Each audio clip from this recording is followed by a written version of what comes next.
돈이 되는 생각 머리 너찌입니다. 아는 만큼 보인다고 이야기하죠.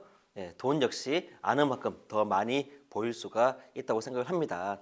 그래서 우리나라 같은 경우에는 내수 시장보다는 무역을 통해서 전 세계적으로 부를 창출하는 그러한 것이 많기 때문에 저 역시 국내 흐름뿐만 아니라 국제 정세, 세계 흐름도 많이 살펴보려고 합니다.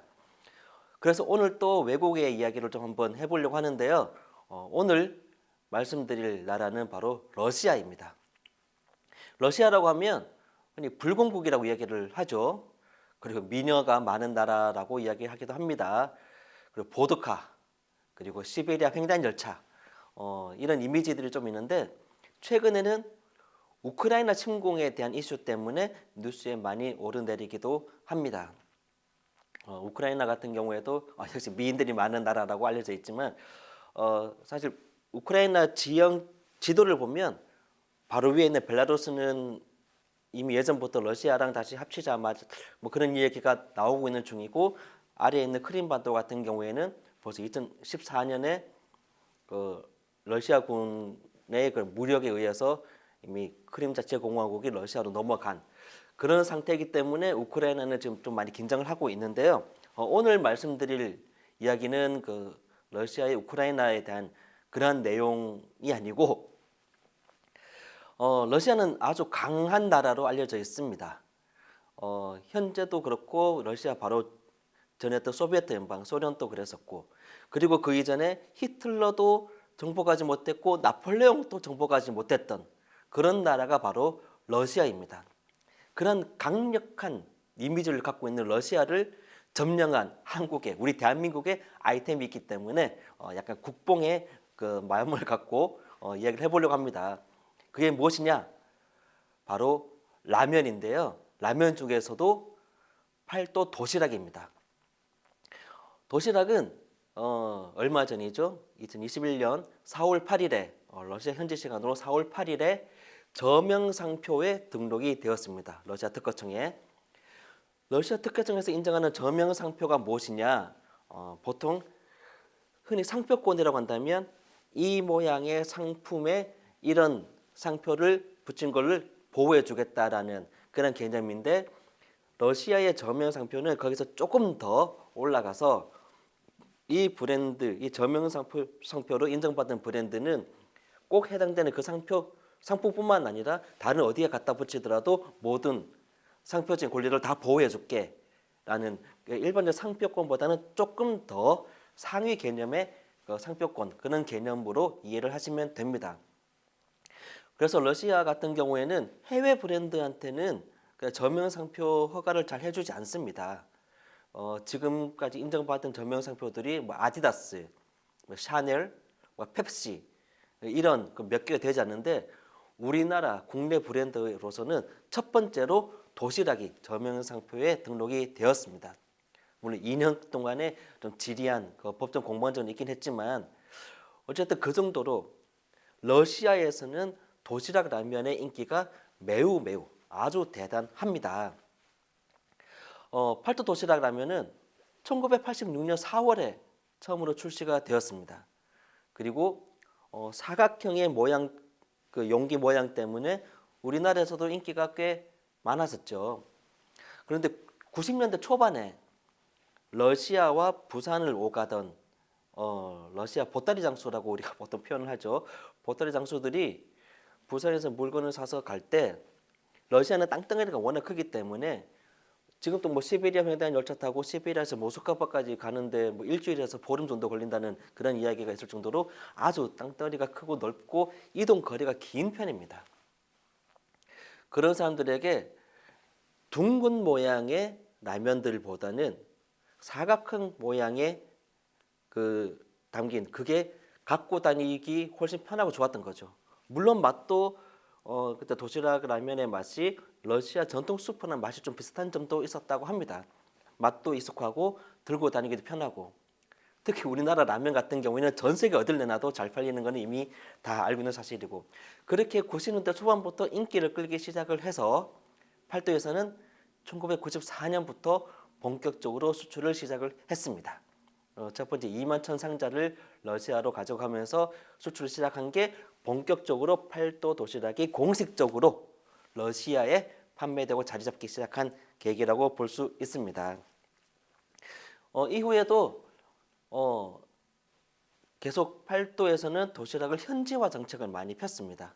그래서 1997년에는 블라디보스톡에 이제 현지 공장을 차리고 뭐 현지 사업소를 공장까지는 안 되고 현지 사업소를 차렸는데 97년에 엄청난 큰 위기가 돌았죠. IMF라는 근데 IMF 시기 때 우리만 힘들었던 게 아니라 러시아도 힘들었는데 그때 자금 융통이 원활하지 않으니까 대부분 나라의 기업들은 블라디보스톡에서 철수했는데 팔도는 블라디보스톡에서 철수를 하지 않고 그냥 사업소를 계속 운영을 했다고 합니다. 뭐 일각에서는 뭐 투자된 비용이 적기 때문에 굳이 뭐 철수하니 많이 뭐 하는 것보다는 그냥 냅두고 계속 영업하자 이런 말이 있었다고는 하는데 어찌됐건 러시아 사람들 입장에서는 다른 데 다 철수했는데 코레아에 팔도 도시락 너네 철수 안 하고 있었어? 의리 있네. 갑자기 의리의 기업으로 되면서 이미지도 확 좋아졌죠. 그리고 팔도에서는 이제 좀 더 공격적으로 가기 시작했습니다. 완전 현지화를 제대로 해서 좀 더 판매량을 높이기 위해서 현지 공장을 만들기로 한 거죠. 그래서 2005년에 현지 법인을 만들었습니다. 코야라고 하는 현지 법인을 만들고 도시 이름이 라멘스코야시. 러시아 발음이 그렇게 좀 익숙하지 않은데 라멘스코야시라는 지역에 모스크바에서 그리 멀지 않은 지역인데 거기에 현지 공장을 첫 번째 만들었습니다. 이제 본격적으로 러시아에서 생산을 하기 시작을 한 거죠. 그리고 5년 뒤에 2010년에는 리잔이라는 도시에 또 두 번째 현지 공장을 만들었습니다. 그렇게 해서 현지화를 계속하면서 아주 대성공을 했고 그래서 러시아 라면 시장의 점유율이 60%까지 오르게 되었습니다. 점유율이 60% 정도면 진짜 러시아에서는 도시락 모르면 뭐 간첩이다 뭐 이런 말이 통할 수도 있겠죠. 판매량도 지금까지 누적 판매량이 벌써 50억 개가 넘었다고 하네요. 국내 판매량보다 7배나 많은 숫자라고 합니다. 팔도 도시락은 국내 판매량보다 러시아가 7배나 많은 그렇게 팔리고 있고 세계 인스턴트 라면 협회라는 곳이 있더라고요. 거기에서 그 조사를 해보니 전 세계 주요 라면 소비국 52개를 조사를 했는데 그 중에서 러시아가 12번째로 라면을 많이 먹는 나라라고 합니다. 그런데 12번째는 뭐가 많냐라고 생각을 하겠지만 1위부터 9위까지가 라면을 즐겨 먹는 아시아권 국가라고 하고 실제 유럽 같은 경우에는 파스타라든지 다른 면을 즐기지 라면을 그렇게 많이 즐기는 편은 아닌데 러시아 같은 경우에는 유독 라면에 대한 인기가 많은 편이죠. 그래서 이제 19년 그 한 해 동안만 라면이 소비된 게 19억 1천만 개의 라면을 먹을 정도로 엄청나게 라면을 많이 먹는 나라가 바로 러시아이고 그 러시아의 라면 시장의 점유율 60%나 차지하는 것이 바로 도시락이다. 이 정도면 정말 그 도시락이 러시아를 점령했다라고 표현을 해도 될 것 같습니다. 근데 한국 라면이 러시아를 진출하는 것은 도시락만 있는 것은 아니고요. 러시아에서 수입 라면들을 많이 수입을 하는데 수입하는 나라를 국가별로 좀 나눠 본다면 중국에서 수입이 제일 많고 두 번째로 한국에서 수입하는 게 많다고 합니다. 전체 수입 시장에서 한국 라면이 20%를 차지한다라고 하는데 조금 전에 라면 점유율 60%라고 해놓고 뭐 수입은 뭐 중국한테 밀리고 왜 20%냐 이렇게 생각을 할 수도 있겠지만 팔도 도시락 같은 경우에는 이미 현지 법인을 만들고 현지 공장에서 생산하기 때문에 수입품이 아닌 거죠. 그냥 현지 라면입니다 이제는. 여기서 수입품이라고는 하는 수입 라면이라고 하는 것이 도시락을 제외한 나머지 다른 라면들 뭐 삼양 쪽에 라면도 있을 거고 농심 쪽에 라면도 있을 거고 오토기 쪽에 라면도 있을 거잖아요. 그런 라면들이 역시 중국 다음으로 수출이 많이 되어서 러시아의 수입 라면 중에서도 한국 라면이 20%를 차지한다. 그럴 정도로 어마어마하게 많이 팔리고 있고, 러시아는 봉지 라면보다는 우리가 컵라면이라고 부르죠. 용기에 담긴 용기 라면의 인기가 훨씬 높다고 합니다. 그래서 이제 19년 기준에서도 용기 라면이 467억 루블, 봉지 라면이 43억 루블 정도가 팔렸다고 하니까 한 10배 이상, 봉지 라면에 비해서 컵라면이 10배 이상 많이 팔리고 있다고 합니다. 우리나라 사람들은 어떤 국물 있는 것들을 많이 먹을 때 뭔가 조금 더 칼칼하게 먹고 싶다 그러면 뭐 청양고추를 먹는 사람도 있겠지만 고추장 풀어서 먹는 사람도 꽤 있잖아요. 그런 것처럼 러시아에서는 마요네즈를 넣어서 먹는, 라면에 마요네즈를 넣어서 먹는 사람이 되게 많다고 합니다. 저는 개인적으로 마요네즈를 즐기지 않아서 그렇게 먹어보진 않았는데 우리나라 사람들도 마요네즈를 넣어서 먹어보니까 맛있다고 하더라고요. 고소한 맛이 난다고 하던데 어찌됐든 러시아 사람들이 마요네즈를 라면에 넣어서 먹다 보니 또 어떤 그 산업 유발 효과가 생기냐, 오뚜기 마요네즈의 판매량도 아주 급증을 하고 있는 것 같습니다. 도시락 덕에 마요네즈가 팔리게 되는 그런 것도 있습니다. 그래서 아마 그 해외에서 라면 인기가 많다, 그리고 또 러시아에서 뭐 도시락 인기가 많다라는 이야기는 좀 들어보셨던 분도 계시겠지만 실제로 수치상으로 보면 이렇게 어마어마하게 대단한 인기를 구가를 하고 있는 그런 것을 알 수가 있습니다. 자, 그러면 라면 이야기만 하고 끝나면 재미없죠. 라면을 우리가 많이 먹는, 우리가 밖에서 라면 많이 먹는 곳이 뭐 김밥천국 같은 분식집도 있겠지만 우리 편의점에서도 많이 라면을 먹잖아요. 러시아에는 이제 한국계 편의점도 많이 진출을 하고 있습니다. 사실 편의점이란 것이 예전에 일본 편의점이 많이 발달했다라고 하지만 저 역시 그렇고 외국 사람들도 일본 편의점보다는 이제 한국 편의점이 뭐든지 더 많이 갖춰져 있고 이용하기 편하다라는 이야기를 하고 있습니다. 한국의 편의점이라고 했을 때 가장 대표적인 차이가 뭐냐면 그 카페형을 이야기를 많이 합니다. 우리 컵라면 사서 물 부어서 바로 먹고 나올 수 있는 그런 카페형 편의점을 한국 편의점의 가장 대표적인 모델로 이야기하는데, 그런 한국형 편의점도 러시아에 지금 많이 생기고 있는 추세이고요. 이미 티코라고 하는 브랜드의 한국 편의점도 시베리아 쪽에 블라디보스토크 근처 노보시비르스크, 러시아 발음 참 쉽지 않아요.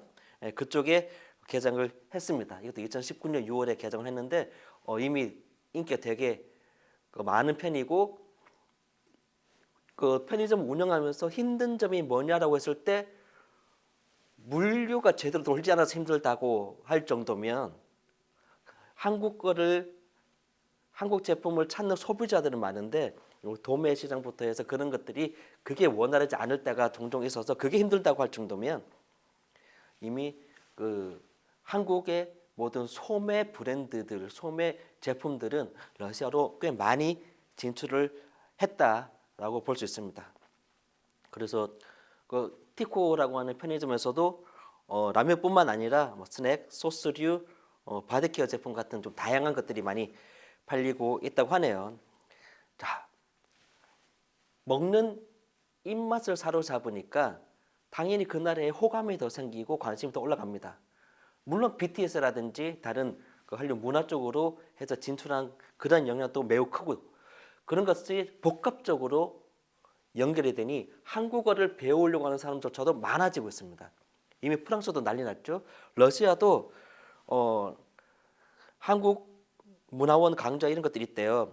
그 한국 문화원 강좌에는 가을 학기에만 뭐 1,700명, 또 원광학교의 강좌에도 900명 정도 등록했다는데 이게 코로나 때문에 좀 많이 그 변동은 좀 있었다고 합니다. 근데 한국문화원장은 그런 말도 했다고 합니다. 한국어 강좌 온라인 신청은 개설 5분 만에 마감이 된다. 이런 것이 단순히 BTS라든지 뭐 오징어 게임이라든지 그런 문화의 힘도 분명히 있지만 이렇게 도시락이라든지 다른 이런 음식에 대한 호감도 크게 작용을 했다라고 저는 생각을 하고요.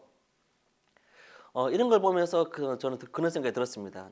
예전에 MB 정권 때 한 4, 5년 동안 한식 세계화 사업을 추진을 하면서 800억 넘게 어마어마한 돈을 쓰기도 했습니다. 하지만 그때는 별로 그렇게 효과를 못 봤어요. 뭐 그때 BTS가 없었기 때문에 효과 못 봤다 이런 거는 좀 핑계라고 생각을 하고 이미 그때 도시락 인기가 많이 있었는데 그때 정책적으로도 이런 품목에 대해서 찾아서 같이 코웍을 쓰면 어땠을까라고 생각을 하는데 그때는 그냥 막연하게 뭐 불고기, 뭐 비빔밥 이런 것들로만 얘기를 한 거죠. 근데 실제로 외국 사람들이 저도 외국에 있는 친구들이 한국에 오면 가장 즐겨 찾는 것들이 일단 삼겹살 소주입니다. 우리 맛하고 크게 다르지 않아요. 삼겹살 소주를 찾고 감자탕을 좋아하고 그렇습니다. 근데 굳이 계속 불고기, 비빔밥 그런 것들만 이야기를 하니까 이제 외국 사람들도 한식은 그밖에 없나 이렇게 되는 거죠.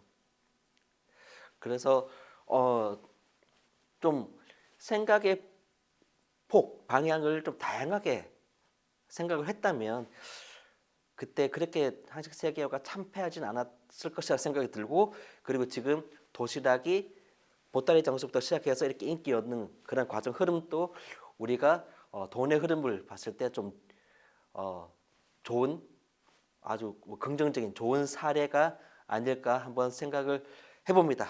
네, 이제 다음 시간에는 또 다른 종목, 다른 나라, 다른 이야기로 또 한번 찾아오도록 하겠습니다. 네, 감사합니다.